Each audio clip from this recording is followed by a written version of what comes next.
Every morning before sunrise, engines roar to life just outside Laredo, Texas. Diesel rigs idle nose to tail across an 8-lane span over the Rio Grande. They stack so deep that lines stretch for kilometers. Somewhere between 15,000 and 18,000 trucks will roll across this bridge each day. The cargo on these trucks isn't just goods, it's the American economy in motion. This is the World Trade Bridge, the busiest commercial crossing in the Western Hemisphere. Almost nobody outside freight logistics has ever heard of it, and almost nobody making policy decisions has ever stood on it. Shut it down for 48 hours, and consequences land before it hits the news cycle. Engines fail to arrive at assembly lines in Toluca. Wiring harnesses miss their slots in Saltillo. Refrigerator components sit unfinished in San Luis Potosí. Within a week, factory floors in Michigan and Ohio fall silent. Not because of strikes, not because of policy, but because parts are stuck on the wrong side of a river. Roughly $930 billion in goods moved between America and Mexico in 2025. That's bigger than Switzerland's economy, bigger than Saudi Arabia's. Two countries trading more in 12 months than most of the planet's nations produce in total. It's more like a production line than a checkpoint. Texas has more refineries. California has more ports. Illinois has more rail. None of them carry what this solitary bridge carries each day. And right now, decisions are being made in Washington that change the cost of everything crossing it, without a clear picture of what breaks when they do. Pick any vehicle made in the United States, any pickup, any sedan, any SUV, pop the hood and trace each component. You won't find a story about an American product. You'll find a system built across a border that no longer behaves like a border at all. A Ford F-150 is the obvious example, one of the most iconic American trucks in the country. It rolls off an assembly line in Dearborn, Michigan with the stars and stripes on every marketing brochure. But before that body ever reached Dearborn, the components inside it had crossed the Rio Grande as many as 8 times. Engine blocks cast in one country, machined in another, assembled in a third. Each step depends on the previous side of the border doing its job on time. And that dependency doesn't stop at manufacturing. Mexico ships almost 3 million light vehicles a year into the US, and a huge share of them carry badges of American car makers, all built on American designs. American companies don't treat Mexico like a foreign supplier. They treat it like the next room in the factory. Break that loop, and the productions don't slow, they stop. But it's not just trucks either. If you're watching this on a smartphone or a laptop, you're already part of the loop. Because modern manufacturing doesn't just run on inventory, it also runs on precision. That's the reason warehouses are empty and assembly lines stay profitable. Parts arrive hours before they're needed, not weeks. That keeps costs down. It also removes any margin for disruption. A single delayed shipment doesn't sit in storage. It leaves a worker standing idle, a machine powered down, and a schedule that can't be recovered by speeding up later. You don't catch up in this system. You fall behind, and everything behind you falls with it. You try and build that same truck entirely inside US borders, and the price jumps by thousands. And that's not some hypothetical, it's immediately. Either consumers pay more, or the product gets worse. There isn't a third option. Refrigerators built across plants on both sides. Medical devices going into US hospitals, assembled in Tijuana and Reynosa, where companies like Medtronic and Becton Dickinson run lines that ship straight into American hospital networks. The aerospace parts feeding Boeing's supply chain. It sees a significant volume out of Querétaro, where Bombardier, Safran, and Airbus suppliers cluster around one airport.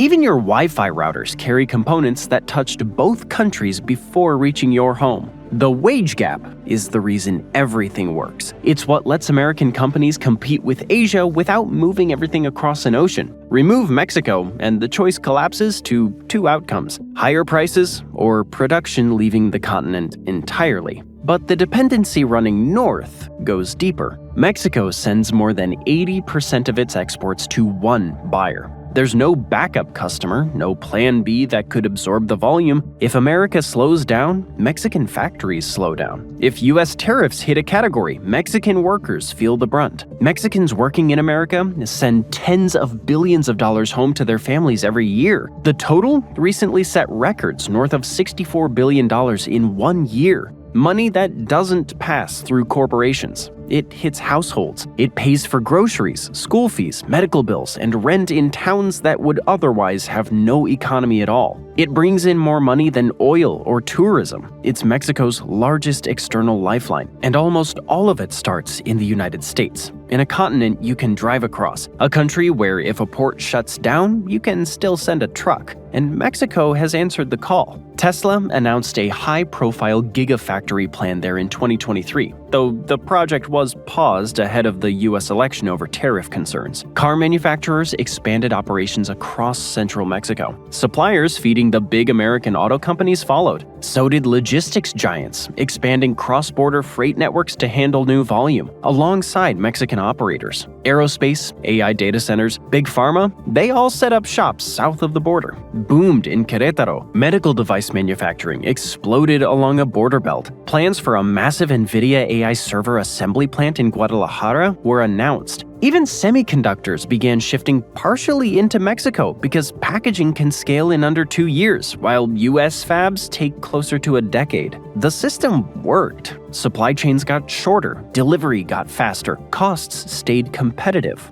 Both sides benefited, and then the pressure turned inward. In 2025, the rules started changing midstream. At one auto parts plant in northern Mexico, a supervisor paused a shipment rollout, not because production had stopped, but because the tariff rules had. Exemptions followed, and then everything shifted again, just once and then repeatedly. For companies planning years ahead, it meant one thing: unpredictability. Not higher costs, just unknown costs. And when costs become unknowable, investment stops completely. Projects paused, expansion stalled, plants that were supposed to be built remained barren land. Mexico, though, didn't escalate, it didn't retaliate either. It adapted, buying time without fixing the core problem, because the problem wasn't political but structural. When Ford warned tariffs would cut $1.5 billion from earnings, that wasn't Mexico taking the hit. It was an American company paying more to run its own supply chain. General Motors gave its own warning weeks later. It projected an impact of up to $5 billion. Stellantis paused production at its Mexican and Canadian assembly plants. Workers in Michigan and Indiana. That's the human cost of a tariff. Not a headline, but a missed shift. A paycheck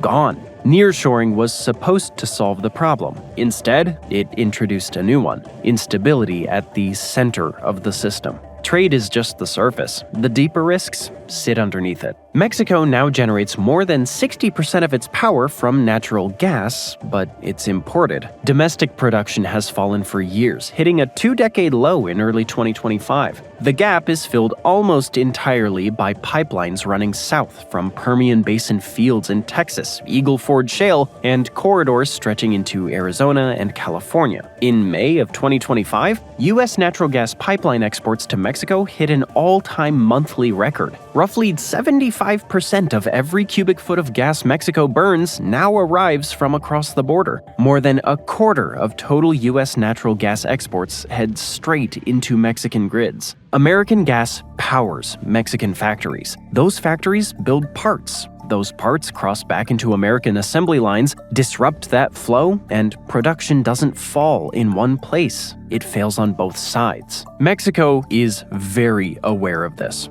It recognizes the danger. It's racing to build new pipelines, new LNG export capacity, new domestic generation, but none of it will replace U.S. supply anytime soon. The dependency was already built in. And then there's water. American farmers in South Texas have watched entire crop seasons collapse as Mexico has fallen behind the water deliveries the treaty requires. There's a treaty from 1944 that was supposed to prevent exactly this, and now it's breaking down. Mexican states like Chihuahua have rioted over reservoir releases ordered to settle Mexico's debts. Talks over water debt have nearly fallen apart multiple times in 5 years. Now connect that to what shows up in stores. Eat fresh tomatoes in January? They came from Mexico. And the avocado on your toast. Roughly 9 out of every 10 avocados in U.S. grocery stores arrive from Mexico. Berries, cucumbers, peppers, mangoes, an entire produce aisle out of season relies on Mexican greenhouses and fields. If water runs short, crops don't get planted.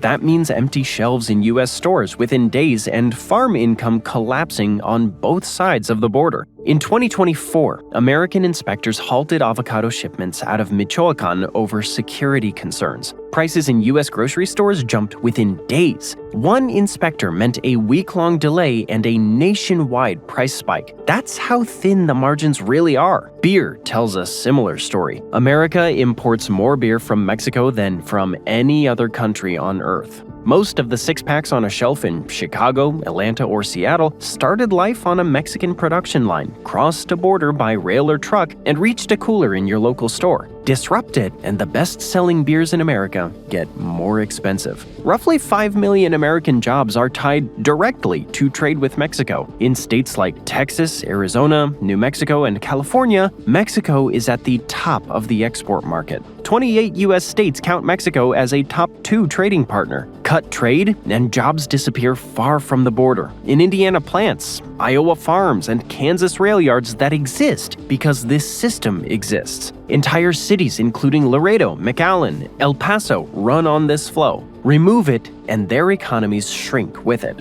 Factories along Mexico's northern border employ roughly 3 million workers directly, with tens of millions tied indirectly across both countries. The Mexican government hiked nominal wages in those plants by over 100% between 2020 and 2025. Factory work used to mean barely getting by. Now it means a real shot at middle-class life. Energy, water, food, and labor. 4 connected systems. Disrupt one, and the effects spread everywhere. And they don't spread evenly. They stack. Politicians use a word like collapse. It's the wrong choice of word, really. A collapse is dramatic, and dramatic events get headlines. What actually happens is slower and harder to see. It starts with delays. A car that used to take 6 weeks from order to driveway starts taking 3 months, then 4. Delivery timelines stretch far beyond what buyers expect, but in the background, something bigger is happening. That uncertainty gets priced into everything. Now extend that same dynamic to refrigerators, washing machines, hospital ventilators. Costs begin to creep up. A Whirlpool refrigerator that took 6 weeks now takes 4 months. A Medtronic ventilator gets more expensive before it gets scarcer. Naturally, the quality becomes poorer. Then come the knock-on effects. Companies stop building, not because they can't build, but because they can't predict what rules they'll be operating under. Investment moves elsewhere, to Vietnam, India, Poland, places where rules still hold long enough to plan. In Mexico, though, the pain hits harder and faster. Manufacturing wages stop rising. Workers lose stability and start moving north toward American cities. It fuels the migration pressure tariffs were supposedly designed to prevent. In America, the pressure flips back on itself. The cost of reshoring hits home. Higher domestic production means higher prices, and consumers feel it immediately. And America's global competitors do not wait around.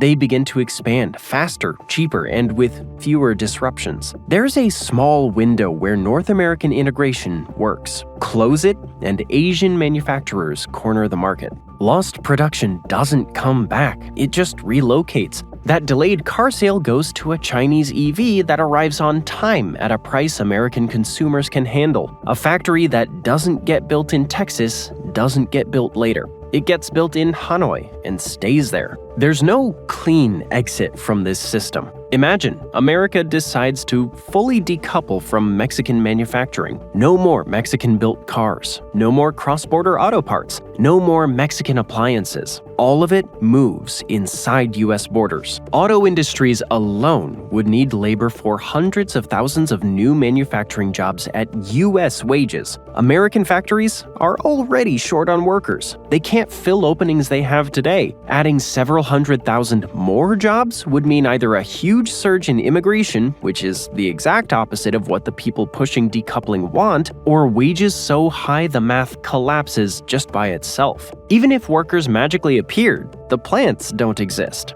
Building a new auto plant inside U.S. borders takes 3 to 5 years from announcement to the first car rolling off the line. Building a supplier base around it adds another 2. By the time those plants are up and running, they're competing against electric vehicles built in countries that never stopped optimizing their supply chains. American consumers would absorb that cost the entire time. A new pickup that costs $50,000 today would be $60,000 or more on the other side. And that's just one sector. It's the same scenario for medical devices, appliances, aerospace components, and electronics. Each category gets more expensive, and in many cases, production doesn't come home at all. It moves further away. No domestic supplier base can scale fast enough to replace what already exists. Look at what Apple ran into when it tried moving iPhone assembly out of China toward India. 2 years of disruption, quality issues, lower yields, output gaps that quietly pushed production back toward established Chinese suppliers. Rebuilding a supply chain isn't a policy decision, it's a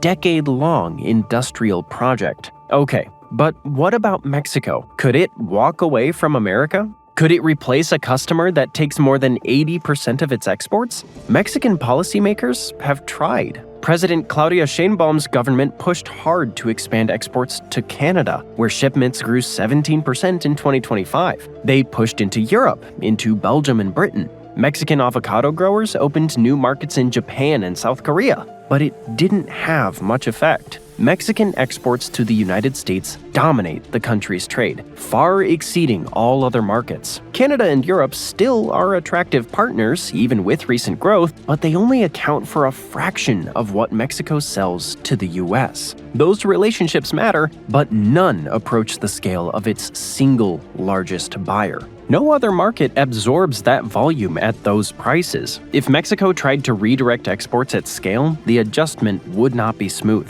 The peso would slide, inflation would rise, and the same remittance flows supporting millions of households would shift from support to survival. That's what makes this moment so unstable. Talk on both sides treats leverage as if it were real. Trucks across Laredo's bridge tell a different story. They keep rolling. 6 million in 2024. There were slightly fewer in 2025 because of tariff turbulence, then climbing again as rules settled. The bridge reflects reality faster than policy does. When the Supreme Court struck down tariffs in February of 2026, the relief lasted hours. They were replaced within hours with a 10% global tariff capped at 150 days. When the next tariff threat surfaces, manufacturers will pause again. But smart money does what smart money always does. It hedges. It looks for places where rules hold still long enough to recover investment. Vietnam, for one, knows this. Officials there have been openly courting American manufacturers unsettled by the tariff instability.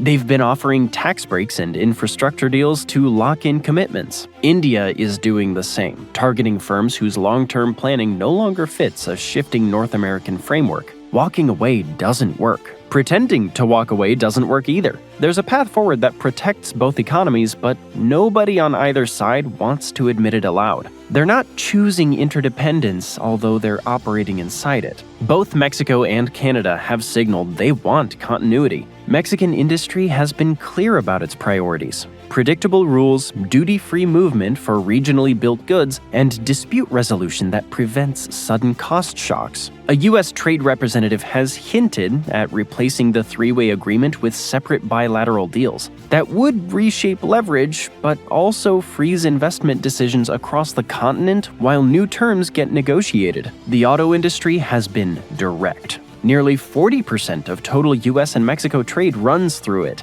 Shift to bilateral deals, and the incentive structure that drove nearshoring weakens immediately. Texas business leaders, who have more skin in this game than anyone else in America, have been even clearer. Trade through Texas supports roughly 500,000 jobs and brings in several $100 billion a year. Logistics, freight, customs, warehousing, and manufacturing are all built around cross-border flow. Their message has stayed the same. Integration is a competitive advantage. Strip it away and American industry doesn't get more competitive against China, it gets a lot weaker. Mexican officials have warned that prolonged uncertainty will accelerate the slowdown in foreign investment already underway. A 30-year integration cycle now sits inside an 18-month political window. If the review goes well, trucks keep rolling. Money keeps flowing. Mexico remains the workshop next door. America stays the customer. Both economies grow together the way they have since NAFTA.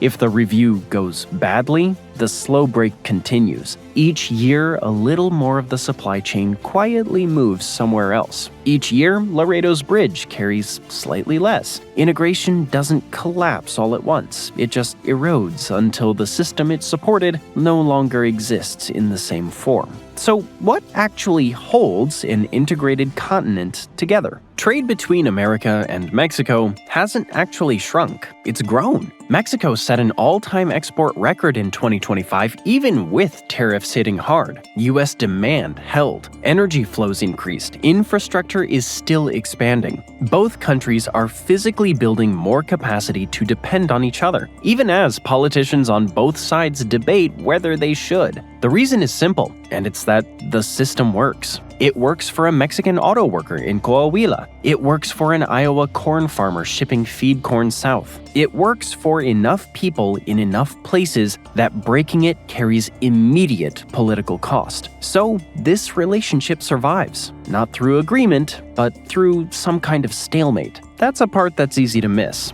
This relationship doesn't survive because both sides agree, it survives because breaking it hits voters immediately. The pushback would be fast and brutal. Politicians who started a morning sounding tough on Mexico would end the week walking it back, because the people who actually pay the costs showed up. The feedback loop is fast, and political responses follow it. It explains why Mexico hasn't hit back. The pressure inside America does the work that hitting back would have done, faster and cheaper. Laredo's bridge, gas in pipelines, agricultural shipments, industrial supply chains, remittance flows, all of it forms a system that can be strained, but not easily separated. There are two possible outcomes. One where the system stabilizes and continues to scale, and one where it slowly loses efficiency until it's just no longer competitive. Which one happens depends on whether the people shaping policy understand what's actually moving across that bridge every day. It's not just goods, but it's practically the operational core of a continent-sized economy. Trucks were already lined up before dawn this morning.